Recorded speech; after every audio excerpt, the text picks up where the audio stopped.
And we are recording.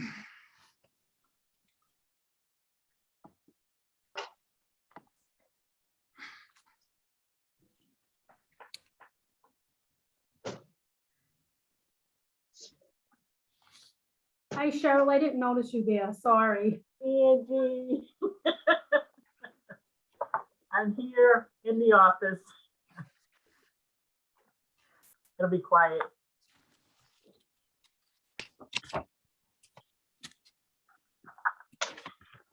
Ed and I were in the office the other day, so we got a tour. What did you think? It's big. Yeah. We'll just have to add another 100,000 housing units in the next few years, and then it'll be a little smaller.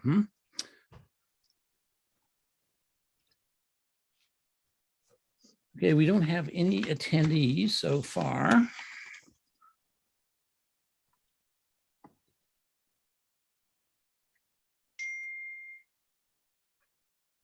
I'm just going to wait. It's exactly 4 o'clock here.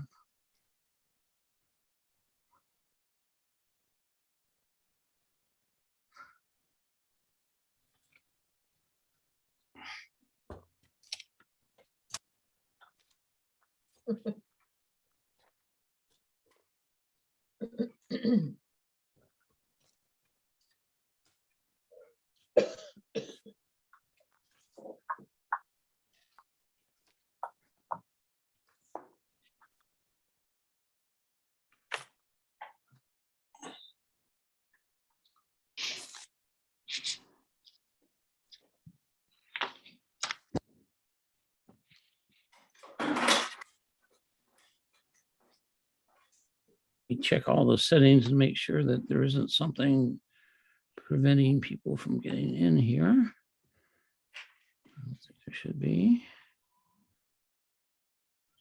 Not locked.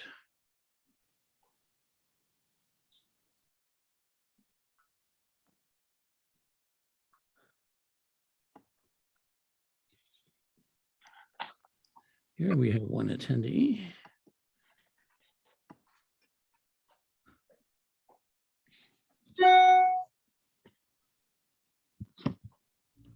So we'll wait another minute or two here.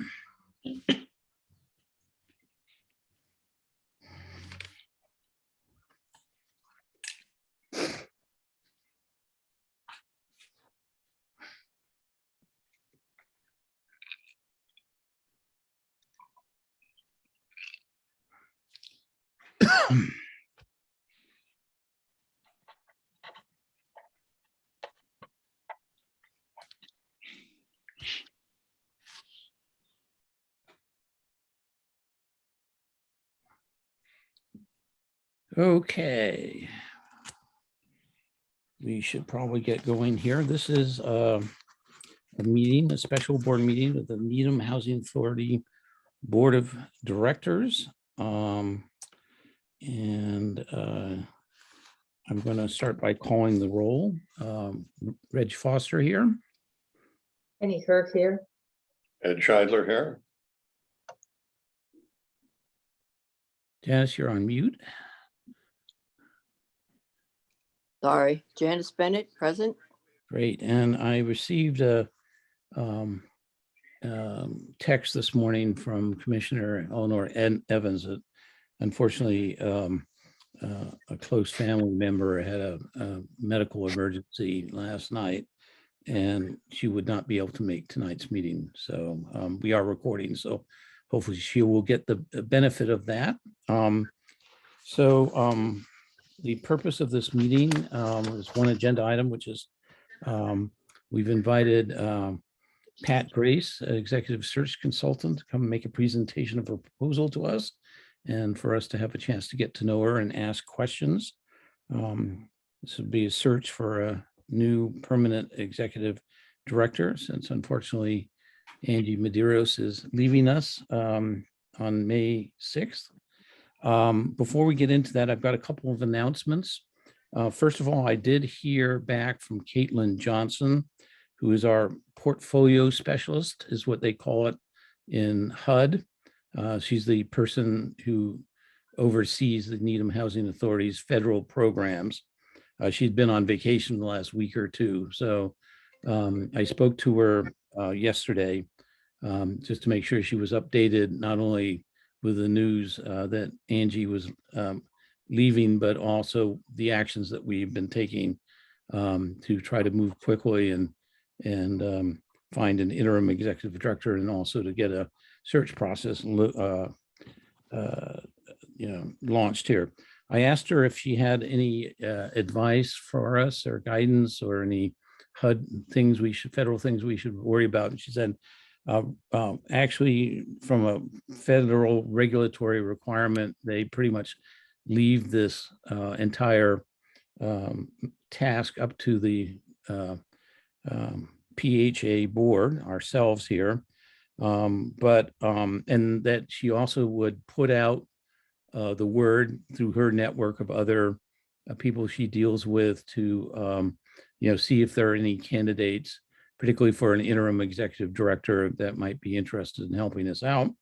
The one thing that she said that asked me to bring into the meeting is just for us to recognize, which I think we already do, is that even though we're a small to middle-sized housing authority, we're kind of complicated. We have, I think, 5 programs.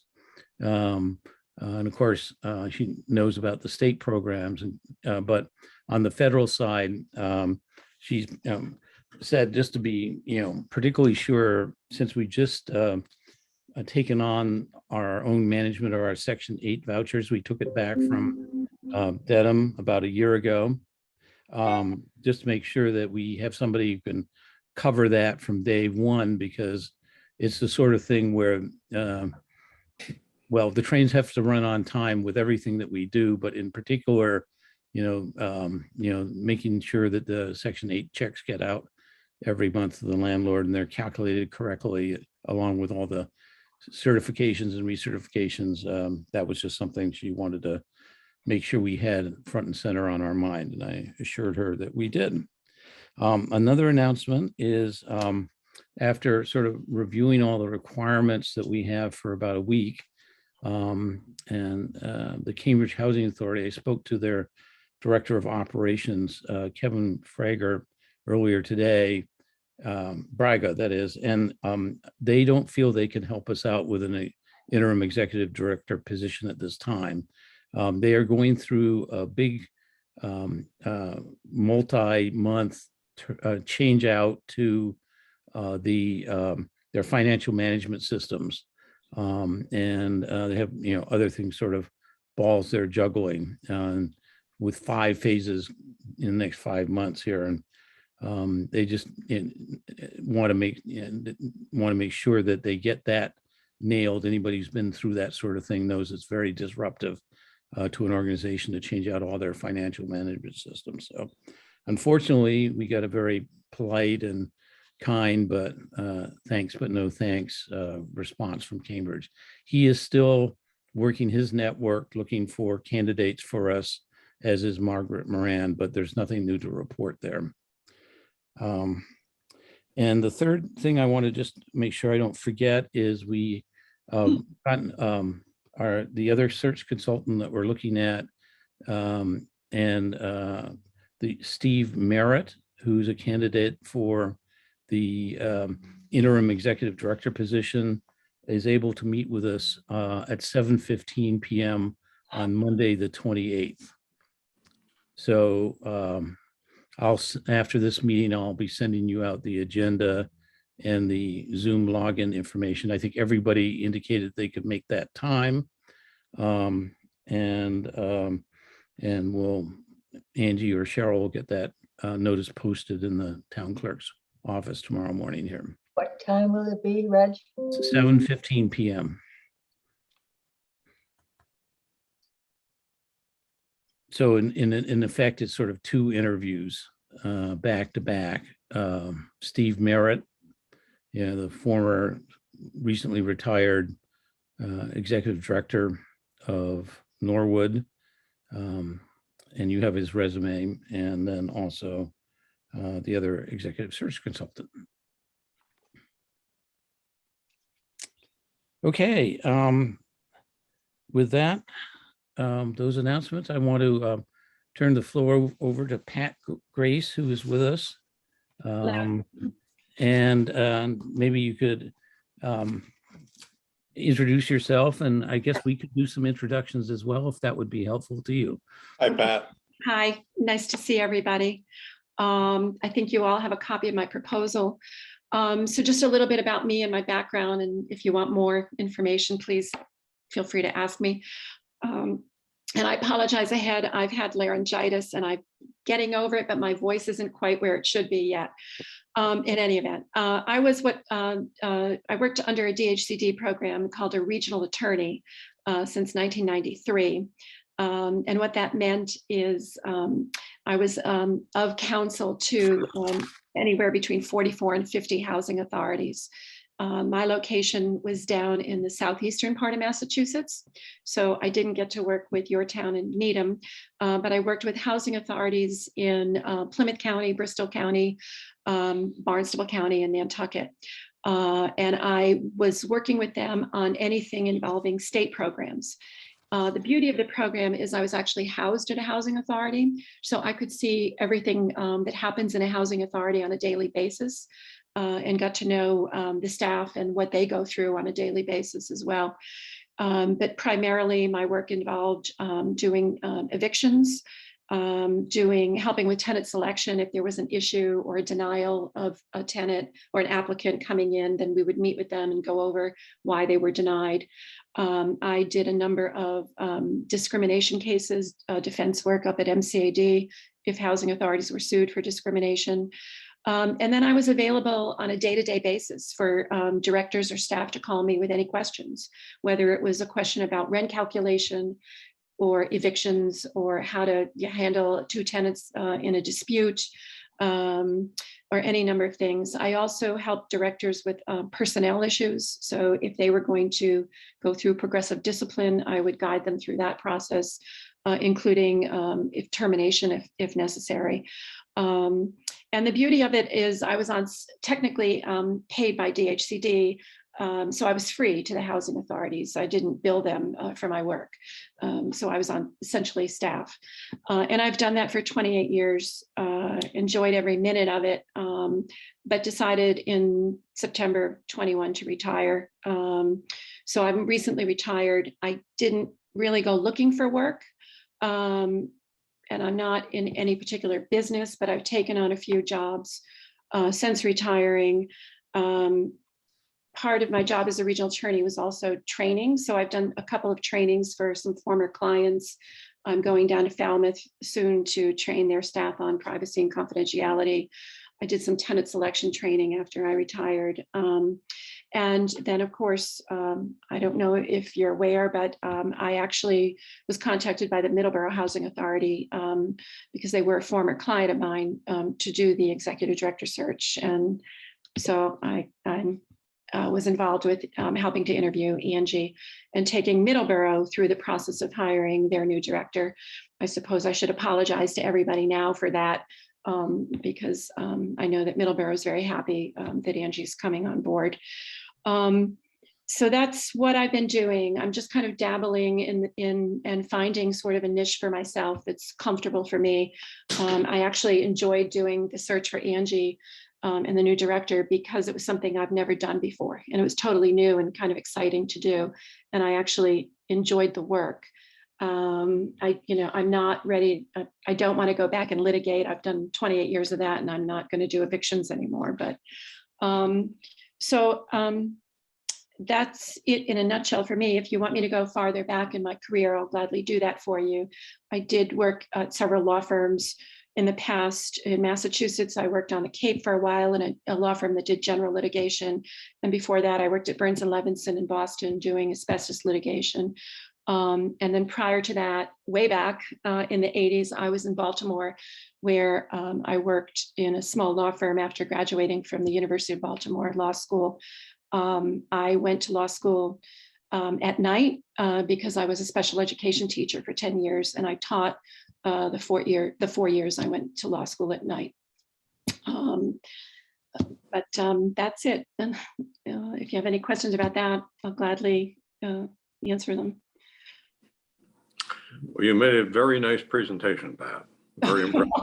It's a lot to take. So you have my proposal. Let me say this. The presentation, the job I took for Middleborough, I really enjoyed doing. It was, like I said, it was new to me. I've never done it before. I really enjoyed it. And I liked interviewing people, and I also liked interviewing their references and talking to them and reporting back to the board on what I found out. And I basically worked off of DHCD's public housing notice. So public housing notice 2021-3 just very logistically lays out what you need to do as a board when you're looking for a new director. And while it sounds very simple, it's really, it's a lot of work. But you know, even a simple thing like getting the job ad approved by DHCD. So you have to do that and have it approved. You clearly are restricted in terms of salary with this executive director's salary calculation sheet, and you know, minimum salary up to a maximum salary on the state side. I know you have federal monies available. But then even where you advertise your ad and how long you advertise your ad is dictated by the public housing notice. And then even the questions you ask. So if I might, in Middleborough, we had a preliminary screening committee, and it consisted of 2 commissioners, myself, and the current executive director. And the PHN talks about asking the applicants the same questions. Now you can ask other questions, you know, they're resume specific, but you must ask a set of questions of everybody that are the same. And we handled it a little differently in Middleborough, where we asked at the preliminary screening interview the same questions of all the applicants. But then when it came to the final interviews before the entire board, we went resume specific at that point. So that's where we asked different questions of everybody because their resumes were different. But there's just a lot of little intricacies you have to be aware of when you go through this process. And at the end of the process, of course, you have to put it all together in a package, which has to be approved by DHCD. And they do check, you know, did you ask the same questions of everybody? Did you rate them? You have to rank them. And did the top ranked final interviewees go to the final interviews? So all of that has to be confirmed by DHCD before you hire somebody. And then of course, there's the contract that has to be signed and any riders that you're putting in, which would stray from the language in the contract. So while it sounds easy, there's just a lot of little details that you have to be aware of and make sure you pay attention to them and do them. Is there, let me just ask, and we'll get into questions now, but are there any other elements of your proposal that you'd like to highlight besides the ones that you just did? No, I don't think so. I mean, from my perspective, as an offside, I having been in this business for 28 years, I've seen a lot of the same people get recycled over and over and over again and move to one agency and another agency, another agency. And I like the idea of new blood, of fresh blood. From my perspective, looking to hiring somebody, I would rather hire somebody that has the smarts and the intelligence, because you can always learn the business, rather than somebody who may have been in the business for 15, 17, 18 years, but isn't that great of a director. I like the idea of opening it up to fresh blood if you can. You can always learn public housing. When I came into public housing in 1993, I didn't even know really what public housing was. And I had to do some research for my interview to become the regional attorney. And it's a highly regulated industry. And the first day on the job, they gave me a stack of regulations and said, learn them, because you're going to be teaching them to directors,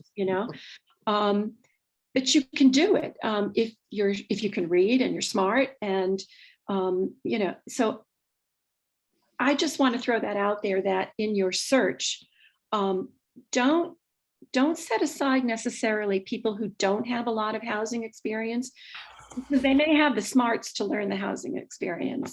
So I would just add that to the proposal, to be open to people from other areas of business, that can learn the basics.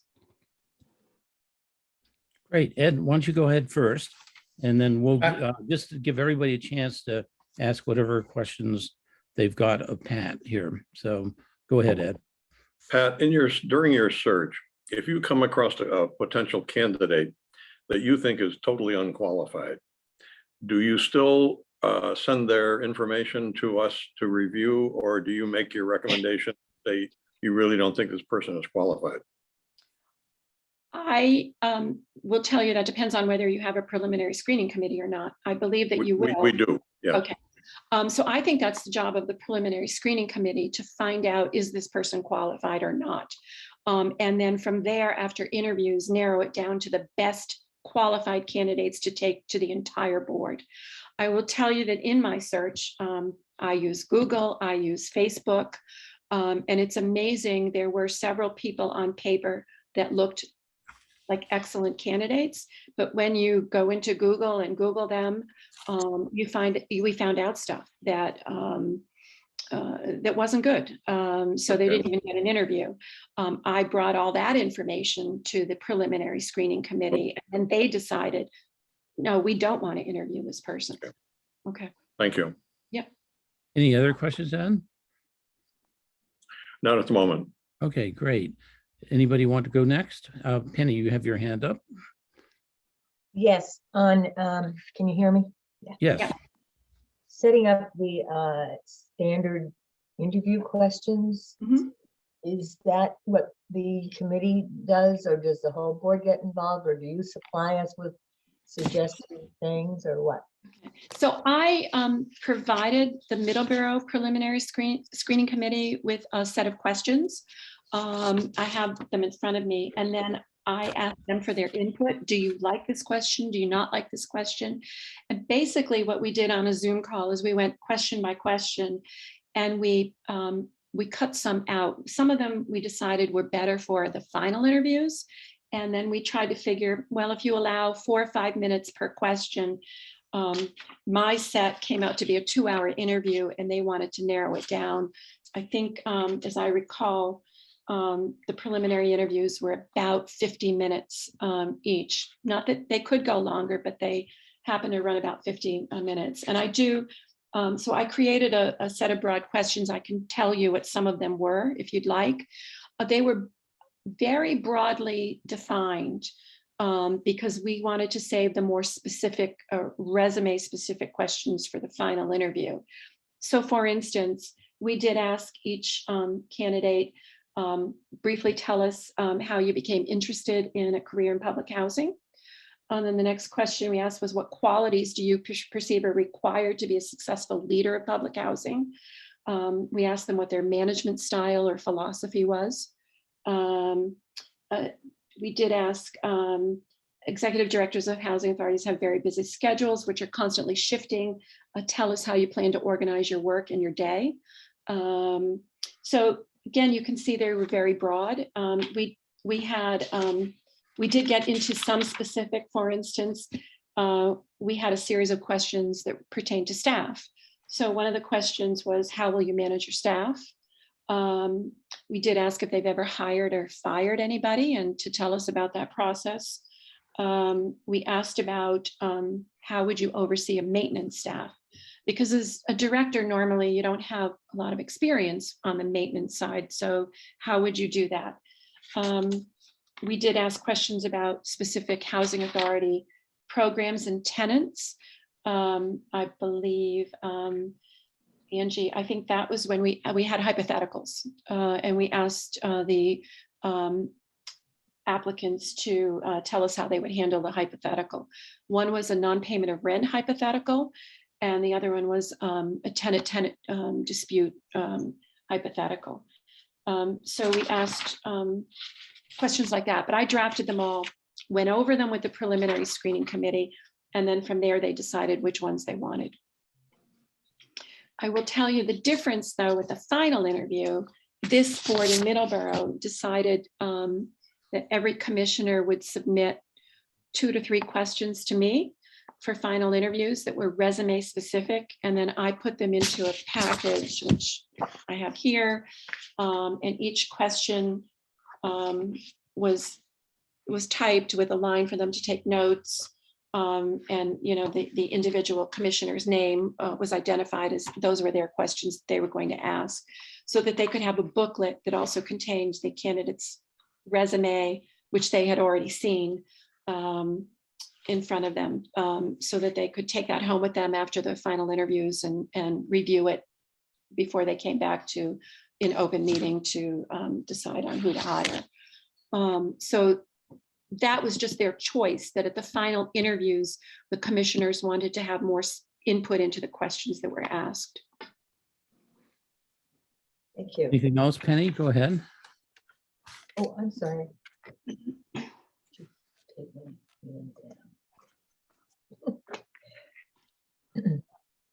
Nothing? Okay.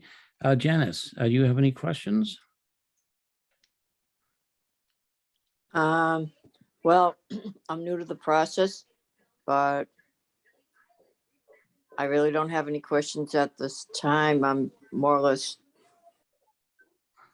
in listening mode and taking it all in because it's new. So Well, I'll ask a question on behalf of Karen Huey question on behalf of Janet here. Janet is our tenant commissioner, so I'm not sure you realize that Didn't ahead know. of time. So, and we've talked about the search committee at our last board meeting. So we've decided as a board that Janice and Ed Scheidler would be the 2 commissioners on the search committee, not more than 2, so we don't have to Right. Open run meeting. into the friction of the open meeting law here. So, one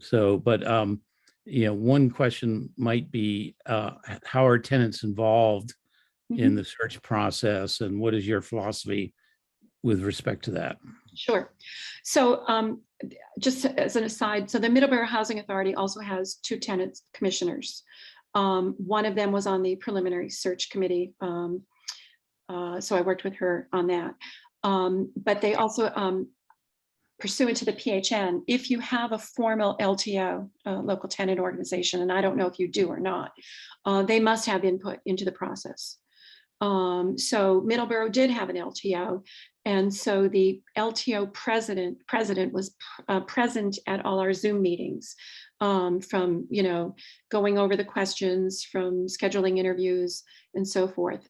She was invited to the interviews, but unfortunately, she had an illness and couldn't make the interviews.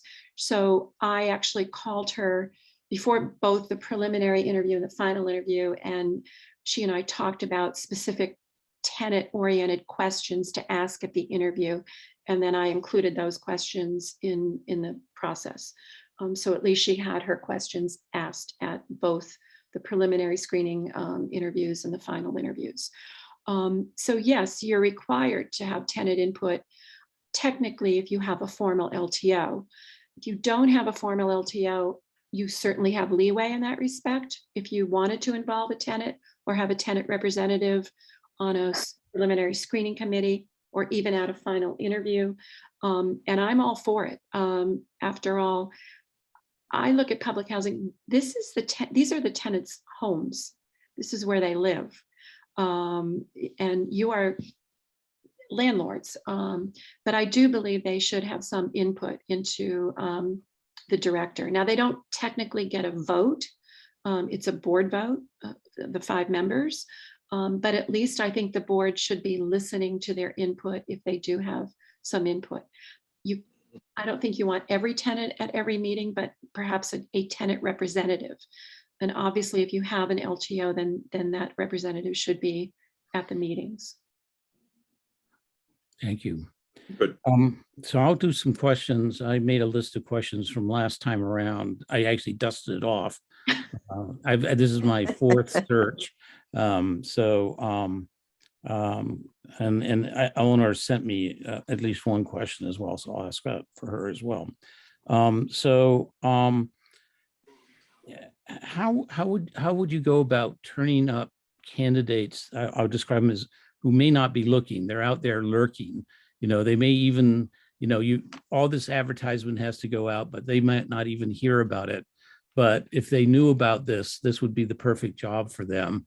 How do you dig them out from wherever they're lurking here? Well, I can only say this. In my 28 years of representing 50 housing authorities, I know a lot of people in public housing. And even I know people that aren't in my area. And if I thought there was a good fit out there, I would probably call them and ask them, or at least tell them, you ought to look at this job ad that's just been posted. And get the word out that way. Now, I'm retired, so I'm not in the field technically anymore. I'm not really running a business other than, this. But I do know a lot of people. I also have a lot of contacts at DHCD who know a lot of people. So for instance, I know some of the housing management specialists, and I would certainly call them and put the word out. They're the ones that are in day-to-day contact right now with their group of housing authorities that they oversee. So that's what I would do. So I hear you saying you'll be actively working your network on top of, our required advertising in various different publications here. That's good. So, it sounds like you might have a broad network, but I guess given what you did, not so much with those the federal housing authorities that have federal properties. No, again, many of my clients had both. So Yeah. I knew them through the state side of the properties. And again, understanding, Reg, that my territory was southeastern Massachusetts. Right. So that's where most of my contacts are, other than people at DHCD. You mentioned here's another question. You mentioned the salary guidelines from DHCD, and all of us are experienced with them, and their constraints and kind of the mechanistic approach that it takes. I mean, do you think there's going to be an issue or other issues of being able to offer an attractive salary to get the right person, because we have to work within those limitations? What's your views on that? I don't know what your range is. Maximum is last year was 93,000. But that was for Angie because she was a first-time executive director here. So it goes up, but they don't give you any latitude. If you're extremely experienced, it doesn't count for anything, which is, doesn't make sense to some of us here. No, you're right. And I will tell you, I did peruse the papers you sent me last night, yesterday. And let me say this, you have a very aggressive modernization and redevelopment initiative. And it's clear you want somebody qualified to come in and be able to pick up on that and do the work. And it looks like a lot of work. So when you're telling me the top range is 93,000, I think that's a little bit of a problem, but that's true in public housing anywhere. Some of the limitations they place on salaries are confusing to me. Because if you're a director in a small agency and you're the only one in there and you're working a 20-hour-a-week job, you are still doing the same kind of work that a director at Boston Housing Authority is doing. Although they have the staff that can oversee all the work, you are still doing the same reporting to DHCD, the same filings, you're having the same PMR that Boston Housing Authority has, but that person's getting paid a significantly lot more money than a director working 20 hours a week and the only person in the office. And the guidelines, in my mind, have never been fair in that respect. Well, that was another question I had, rolling right into that. Because we've embarked on this modernization redevelopment initiative, and I should say to all the commissioners, a couple of days ago, I decided to send a copy of the plan and some information about what was in the CPA to both Pat and the other search consultants, so they'd have some background for these, these questions. So would you say that us being in the middle of this, even though we have Cambridge Housing Authority as our, outsourced planning and development department, would that be an off-putting thing to finding a good candidate, or would that attract a good candidate? I don't know. I will tell you, clearly, I appreciate now why you sent me the paperwork, because you clearly want an executive director, one, that's going to be long-term, because you want to presumably see them to see you through this process.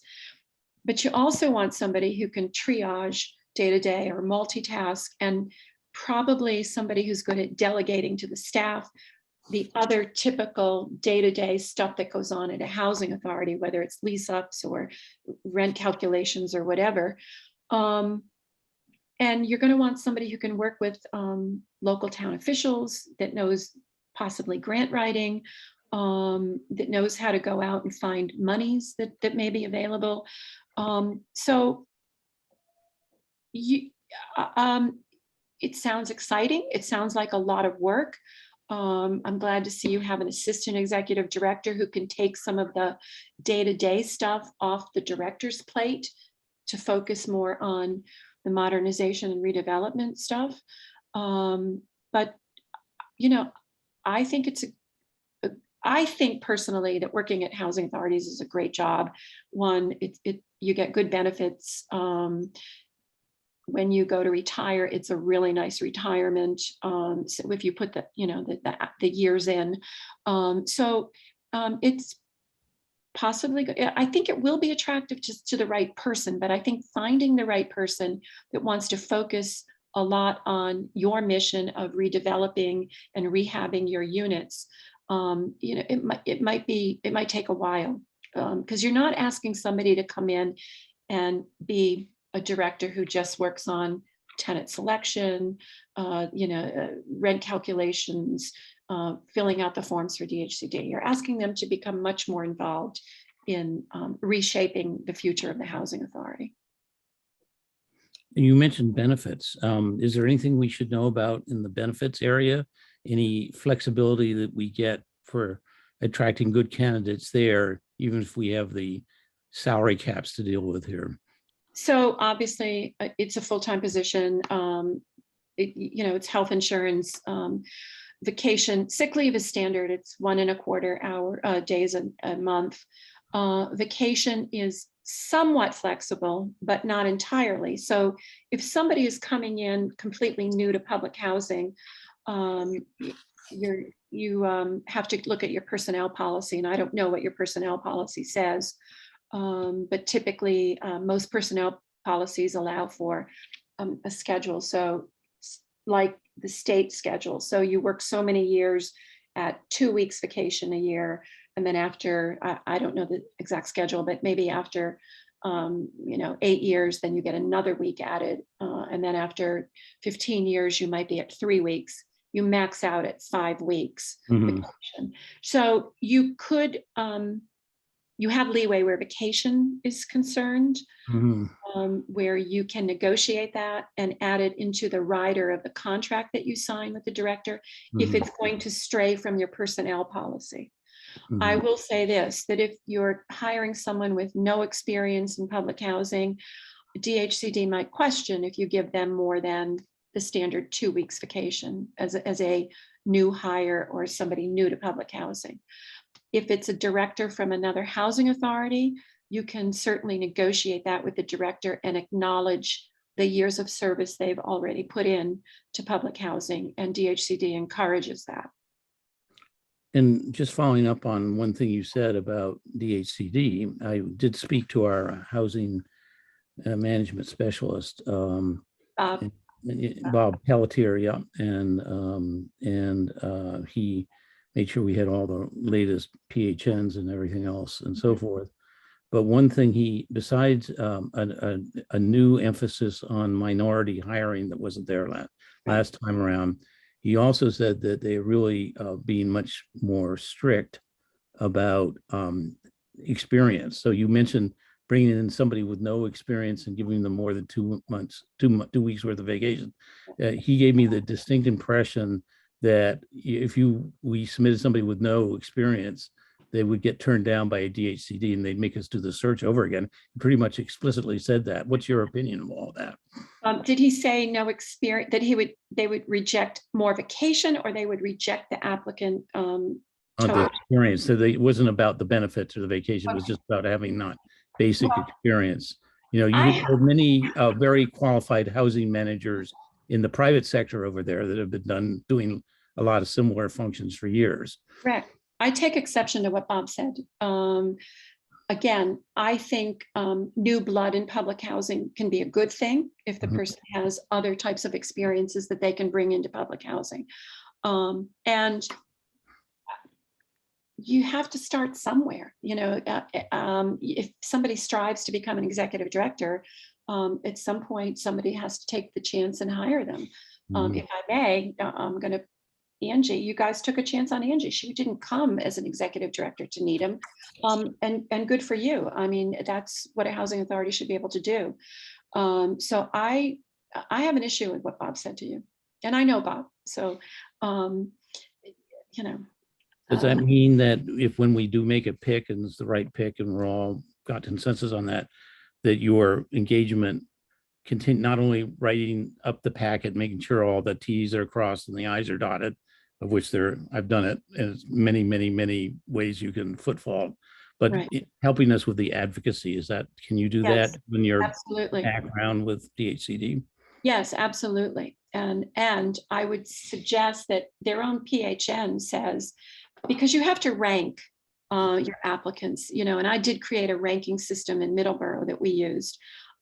So if somebody comes in with private experience, for instance, and just nails it in the interview, and you rank them higher than somebody that comes from another public housing authority, well, their own PHN justifies the hiring then of that person without that doesn't have the public housing experience. Okay. Another question I had is, what is your assessment? You've just recently gone through this, I thank you for being upfront about it being your first time through and being Middleborough, but what's your assessment of the potential candidate pool out there? I've heard through my network that there's a lot of demand and not a lot of good people looking, but what is it that you have found by way of being able to have some decent choices for us? I would agree with the person who gave that assessment. And I would also say that from my experience in Middleborough, but also as the attorney, the regional attorney before, where I've had to work with other clients leaving and new people coming in. There is a demand for good people, for people with experience, and the selection pool is small. I think more and more people are retiring and getting out of the business. And so there again, you go back to the issue of DHCD not approving bringing in a director with no experience. It doesn't make sense. I think that that they're going to have to face the fact that some new blood is going to be needed in the positions of executive director. So I totally agree with that assessment that there aren't a lot of good people out there. And I did find that in Middleborough, that we had 13 people apply. And of the 13 people, 4 had executive director or assistant executive director experience. And that was it. Beyond that, of the 13 that applied, there was 1 person that came from a nonprofit that had good experience, but no executive director or public housing experience. And, Okay. and I will say that that I think the Middleborough salary was very competitive and not unlike your salary. So, I mean, I had expected to see more people apply for the position. All right. I guess one other thing I would, just probably the last one I have here, is, what would you say are the secrets of success to doing a successful search? And I ask it from three perspectives. You as the search consultant, what is it that you bring to the table that's going to make this, really a good process? The same question for the search committee. They have play a big role, obviously, in the early months, weeks and months, and then for the Housing Authority Board. And so sort of from those three perspectives, what is the way to make this really go well? Well, from my perspective, as a lawyer who worked with a lot of different people, I think I have good listening skills. And I like to talk to people. So I think I've been able to use that to my advantage, to hear people and to listen to what they're saying. And I bring some enthusiasm to it in that this is a totally new area of of work that I've never done before. So it's been exciting to do it. From the preliminary screening committee, again, I think people need to learn how to listen well to what people are saying and learn how to follow through. So I think interviewing people can be very difficult. So I think, good listening skills and questioning skills, especially on follow-up questions. We can craft as many good questions as you want, but depending on the answer, we've got to be able to think off the top of our head in terms of follow-up to get good information. I'm hoping that the preliminary screening committee is good at that. I would say the same thing for the board in a final interview. You can craft and draft all the good questions you can on paper, but it's those follow-up questions, pulling out the little minutia that, depending on the answer from the applicant. I also think that the more people that are involved, you have to have a sense of compromise. It's important for people to recognize that what one person may be looking for in a director is not something that another person is looking for in a director, but you have to be able to talk decently to one another and politely to one another and not let it elevate to the point where you're not hearing each other and you're not doing the best thing for the housing authority at that point. So those are the skills I think that are necessary to get through this process on everybody's part. Great. Those are my questions. Have I made anybody else think of any additional questions? Go ahead, Ed. Go ahead, Ed. Pat, when you would be interviewing initial interviews with prospective candidates, Mhm. and you ask the question, what does I'm a new sheriff in town, and that these candidates answer, what would you be looking for out of those answers? So I'll give you an example if I could. All right. Sure. We had a hypothetical for the applicants, and it was a non-payment of rent hypothetical, but it really wasn't about non-payment of rent. The hypothetical was you have an elderly tenant who has always been good at paying their rent, but for the last 6 months has stopped paying their rent. You've tried to make contact with the person to no avail. What do? So some of the applicants immediately picked up on non-payment of rent, eviction. That's not what we were looking for. We were looking for, this is an elderly person. They've always been good at paying their rent. Now something's happened and they're not communicating. We were looking for, there's a need to reach out to one, the tenant, if you can, if not the emergency contact, the family. Do we need to get elder services involved? So again, we try to, on these questions, we were looking for as much in-depth experience we could pull out of the applicant that we could. The two applicants that went to the final interviews were able to give us a wealth of information in their answers versus the two that weren't invited to the final interviews that were just superficial. Oh, non-payment of rent, eviction, you turn it over to the lawyer. So in drafting these questions, we were looking, let's make them very broad and see how much they want to give us. Just pour it on us. You know, how much will they throw into the kitchen sink that we can get out of them? And that's I thought it was, the interviews were very effective in weeding out who were the best people to bring to the full board. I like that answer. Thank you. Thank you. Anything else? Go ahead. Janice, do you have a question or comment? Or No, Penny? I was just giving Thumbs up. Yeah. Ms. Grace a thumbs up. I like that answer too. I'm glad to see that the compassionate route was, the compassionate people were chosen for the interview. Right. Yeah, because especially when it comes to an elderly person, you don't know what's going on. They may not even know what's going on. Right.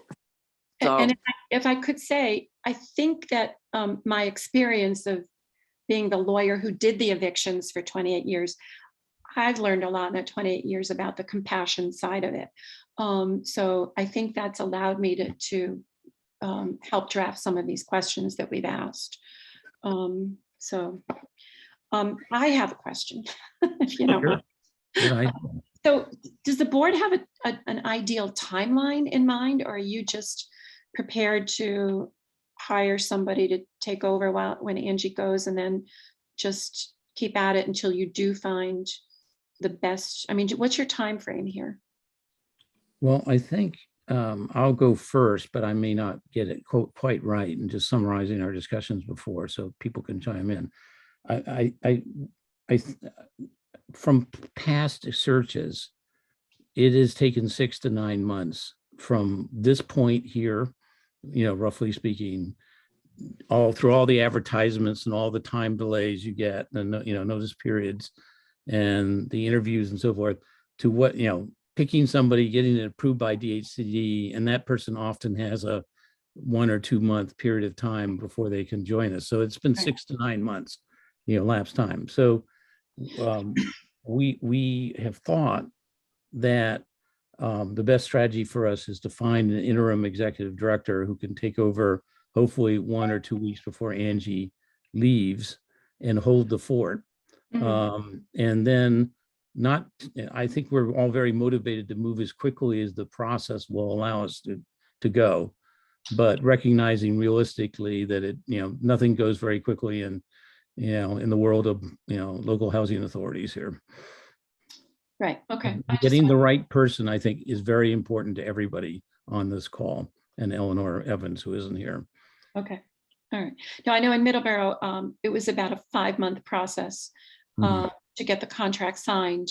And then, of course, Angie had to give you notice. So, there's still this wait time for her to come to Middleborough. So it's a long process. I just wondered what your thoughts were. And my attitude is better to proceed cautiously and carefully and take your time than just jump on the first applicant that comes along, just to have somebody in the chair. So. Do you have any other questions for us, Pat? No, I think I'm good. Okay. Reg, what was Eleanor's question, Reg? Oh, I asked it. I didn't identify. Okay. It was All the one about beyond advertising, what's your network, how do you go about turning up those candidates that aren't looking actively and using your network, that one.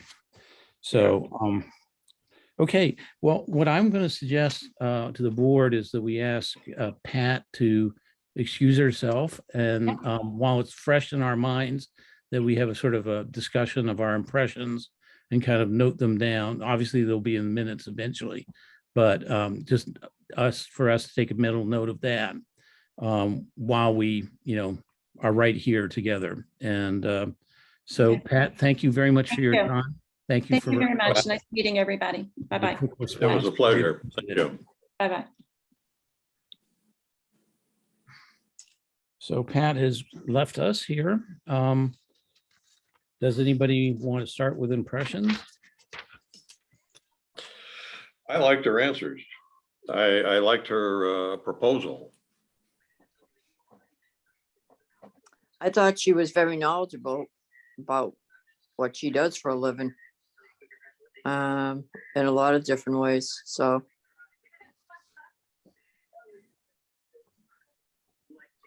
And I think her relationship with DHCD might be beneficial to us. Yeah. So definitely a contender is what I'm hearing. Penny, would you agree with that? Do you have any impressions to share? You're on mute. You're there. mute.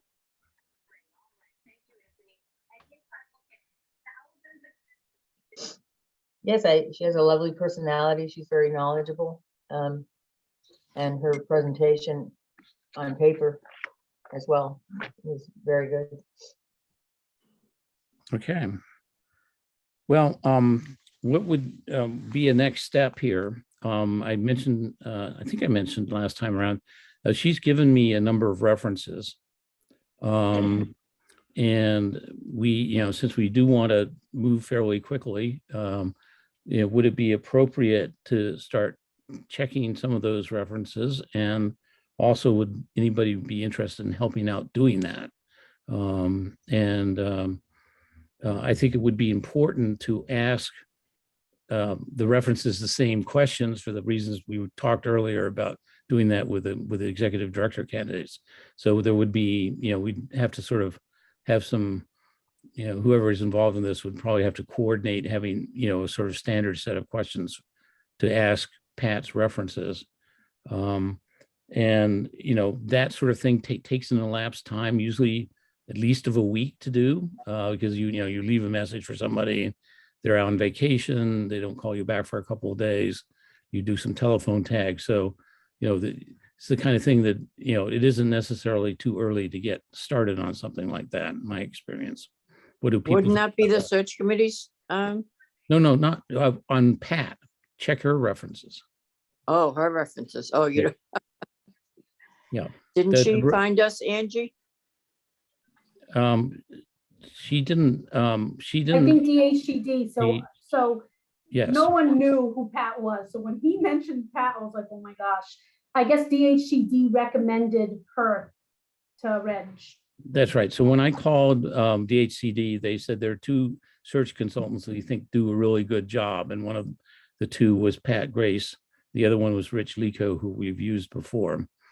So, but given that she's only done one search consulting job, it's always a good idea to check. Usually people give you references anyway, who are going to say the person walks on water and leaps tall buildings with a single bound and outraces steaming locomotives. So, but it's just good, procedure to check at least a few of the references here. Or we can wait until we interview Rich Lico and Steve Merritt on Monday evening and then start next week checking references. I say the sooner the better. Give me the questions and the numbers. Yep. Yeah, I've got to pull it together in a list here, but you're willing to do some reference checking. That's great, Janice. I Definitely. am too. All right, Janice and Penny. Okay. So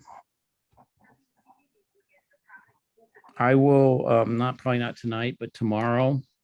I've got it in several emails she sent me. I'll pull it together in one sort of list. And then does anybody want to be involved in Penny and Janice coming up with sort of questions for the references? And Yeah, I recognize, definitely need some questions. I would love everybody to have some input on that. recognizing that we probably don't want to schedule another public meeting, to discuss them amongst ourselves. So I would, I think we would be okay if everybody just forwarded everybody a list of questions that should be asked of Pat's references, but then we delegate it to Janice and Penny to pull them together into one consolidated list or something like that. Does that I sound- thought you were gonna do that, Reg. No, But I yeah, I guess we could, can do it. but I'm trying to broaden the process here. I want it's really important that we all have buy-in and as to what's going on here. So, or we can, we can do, tomorrow's Thursday. If we start Monday or Tuesday calling references, it's not the end of the world. We could have that as be part of the agenda for Monday evening's meeting, is just to go through the list of questions together for reference checking. What do people think? That's this. I think that's a great idea, that everybody contribute questions and then we can all go over them. It- All right, Should there be like a limited amount of questions? After they're condensed, like 5 questions or? Yeah, maybe so 10? ideally you want to weed out duplicates, obviously, but you want to make sure you're only going to have somebody on the phone for 10 or 15 minutes. So you got to really kind of distill it down to the really important ones for this particular engagement that she's going to be doing for us if we pick her. So go ahead, Ed. Do Rich Lico and Steve Merritt come together as a package, or if we wanted to hire Pat, would we be able to approach Steve Merritt? So when I was communicating with Rick about arriving on the 28th, I said, I kind of probed around on that, and his proposal is that he's providing Steve Merritt, and we are, he's a 1099 employee of Rick Lico's, and we would be billing DV and Mainsail for Steve Merritt's time. I did not push it far and say, well, what if we pick somebody else but not you? Because I just didn't want to do that. But I think that's a question for Monday, to be Okay, honest. But it's a question we should first decide that we think Steve Merritt is a good person for us, good match for us, because it's kind of a moot question if we decide that Steve isn't a good match for us here, if you understand what I'm saying. here. for everybody's, I contacted Jack Cooper and asked him his opinion of Steve Merritt, and Mhm. he gave them glowing recommendation. Interesting. I heard good things about him too. And I know of his reputation. And he's been a leader in public housing for a couple of decades in Massachusetts here. So, And he's local. yep, he lives in Needham, actually, amazingly. So, He's almost a neighbor. He lives in, yeah, he's down the street from you somewhere. I'm not quite sure where. Rosemary something or other. So, yeah, interesting, isn't it? Small world. and I think that's advantageous. Poor Angie had a killer commute. You say that. Yeah, Okay, so I think, let me just to summarize, I think if everybody can send me copying Angie and Cheryl, their, individually not send all your proposed questions for the Pat gross reference checking, which by the way, would be the same questions if we want to do some Rick Lico reference checking too. Get that to me by Friday, close of business. We'll have it turned around and we'll review the list on Monday, probably when we do our debrief session after we meet with Rick and Steve Merritt. I also would like to add, Reg, if any of the board members, so I dealt with both Rick and Pat, and I won't discuss it here, but if you all want an opinion on the difference between both of them as an applicant searching, I can give you that. Thank you, Angie. That would be helpful, I think. yeah, thank you. You have a unique perspective, I think, on the situation to I be able do. to share here. Yep. So that would be helpful. Okay. Okay. And Reg, really quick, do you want me to just revise the agenda for No, Monday? I already got agenda I'm about to send you here. Okay, perfect. Yep. Right, and everybody else right after that. So I just didn't want to send it out, before we had this discussion. So things are, Okay. not confusing or as least confusing as possible here. So I do have to say, I've, DHCD, several people and HUD have reached out to me congratulating me. congratulating. Yeah, yeah. Well, I we was, I all was do taken the back best. by Sarah. Sarah reached out to me, O'Leary. Okay. Yeah, I'm not sure I want to hear any more, by the way. I'm sorry. But It was anyway. nice. Patty pooper. All right. I don't think we have any more business today, so thank you very much. I You. will make a motion that we adjourn. Second, Second from Janice. All those in favor signify by That was saying Penny. aye. Second by Penny. Aye. All those signify by saying aye. Aye. Opposed. It carries 4-0 with one absence. Okay, good night, everybody. Everyone. Good meeting. Thank you very Night. much. Bye-bye.